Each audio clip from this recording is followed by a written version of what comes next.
എല്ലാ കൂട്ടുകാർക്കും നമ്മുടെ ചാനലിലെ മറ്റൊരു വീഡിയോയിലേക്ക് സ്വാഗതമുണ്ട്. അപ്പോൾ വീഡിയോ തുടങ്ങുന്നതിന് മുമ്പ് ഈ ചാനൽ ഒന്ന് സബ്സ്ക്രൈബ് ചെയ്ത് സപ്പോർട്ട് ചെയ്യുമല്ലോ. നമുക്ക് വീഡിയോയിലേക്ക് പോകാം. 9-ാം നൂറ്റാണ്ടിൽ ജീവിച്ചിരുന്നു എന്ന് കരുതപ്പെടുന്ന ഒരു മഹാമാന്ത്രികനായ വൈദികനായിരുന്നു കടമറ്റത്ത് കത്തനാർ. കൊട്ടാരത്തിൽ ശങ്കുണ്ണിയുടെ ഐതിഹ്യമാലയിൽ ഇദ്ദേഹത്തെക്കുറിച്ചുള്ള ഐതിഹ്യങ്ങൾ നൽകിയിട്ടുണ്ട്. തിരുവിതാംകൂറിലുള്ള കുന്നത്തുനാട് താലൂക്കിലെ കടമറ്റം എന്ന ദേശത്ത് നിർധനരായ ഉലഹന്നാൻ്റെയും ഏലിയാമ്മയുടെയും മകനായി അദ്ദേഹം ജനിച്ചു. അദ്ദേഹത്തിൻ്റെ യഥാർത്ഥ പേര് പൗലോസ് എന്നായിരുന്നു.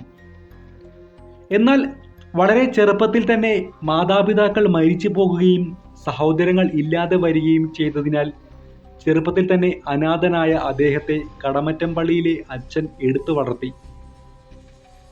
അദ്ദേഹത്തിന് നല്ല വിദ്യാഭ്യാസം നൽകുകയും സുറിയാനി തുടങ്ങി ഭാഷകൾ പഠിപ്പിക്കുകയും ചെയ്തു. വൈദിക പാഠങ്ങൾ എല്ലാം അദ്ദേഹം സ്വയം പഠിച്ച് ആർജിച്ച് എടുക്കുകയാണ് ചെയ്തത്. 5-6 വർഷങ്ങൾ കൊണ്ട് അദ്ദേഹം ഒരു വൈദികൻ അറിഞ്ഞിരിക്കേണ്ട എല്ലാ കാര്യങ്ങളിലും നിപുണനായി തീർന്നു. കത്തനാരച്ചൻ അദ്ദേഹത്തെ ഒരു ഷെമ്മാശനായി വാഴിച്ചു. പൗലോസിന്റെ ഗുരുവായ മൂത്ത കത്തനാരച്ചന് അക്കാലത്ത് നിരവധി പശുക്കൾ ഉണ്ടായിരുന്നു. അതിലൊന്ന് ഒരിക്കൽ മേയാൻ പോയ ശേഷം തിരികെ വന്നില്ല. അതിനെ അന്വേഷിക്കാനായി നമ്മുടെ കഥാനായകൻ പൗലോസ് അല്ലെങ്കിൽ കടമറ്റത്തച്ഛൻ കടമറ്റം എന്ന ദേശത്ത് അന്വേഷിച്ചെത്തുകയും അന്വേഷണത്തിനിടയിൽ മന്ത്രവാദികളായ കാട്ടുവാസികളുടെ ഇടയിൽ എത്തിച്ചേരുകയും ചെയ്തു.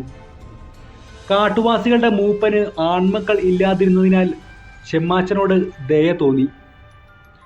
ആചാരങ്ങളും കുലമര്യാദകളും പാലിച്ച് ഇവിടെ തൻ്റെ കൂടെ കഴിഞ്ഞാൽ എല്ലാ മന്ത്രതന്ത്ര വിദ്യകളും പഠിപ്പിച്ചു നൽകാമെന്ന് മൂപ്പൻ കത്തനാരോട് പറഞ്ഞു. എന്നാൽ തിരിച്ചു പോകുവാൻ നിർവാഹമില്ലാത്തതിനാൽ മൂപ്പൻ പറയുന്നതിനനുസരിച്ച് കത്തനാർ അവിടെ കഴിഞ്ഞു. പിന്നീട് നാട്ടിലെത്തിച്ചേർന്ന ഷെമ്മാച്ചന് വൈകാതെ മേപ്പട്ടക്കാരെല്ലാം കൂടെ കത്തനാർ പട്ടം കൊടുത്തു.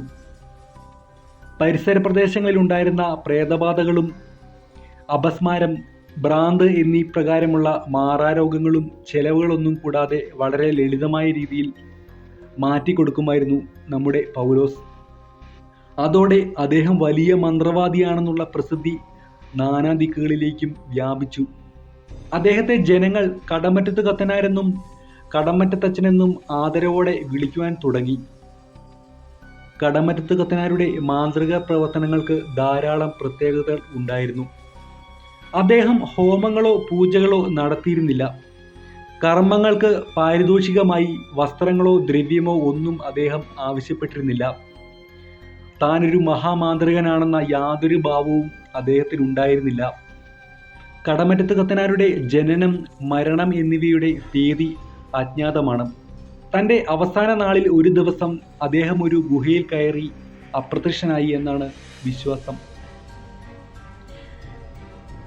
ഈ വീഡിയോയെക്കുറിച്ചുള്ള അഭിപ്രായം നിങ്ങൾക്ക് കമൻറ്റ് ബോക്സിൽ രേഖപ്പെടുത്താം. ഇത്തരം വീഡിയോസ് നിങ്ങളുടെ മൊബൈലിൽ നോട്ടിഫിക്കേഷൻ ലഭിക്കാൻ ഈ ചാനൽ സബ്സ്ക്രൈബ് ചെയ്യുമല്ലോ. അടുത്ത തവണ മറ്റു കണ്ടന്റുമായി അടുത്ത വീഡിയോ കാണുന്നവരെ ഗുഡ് ബൈ.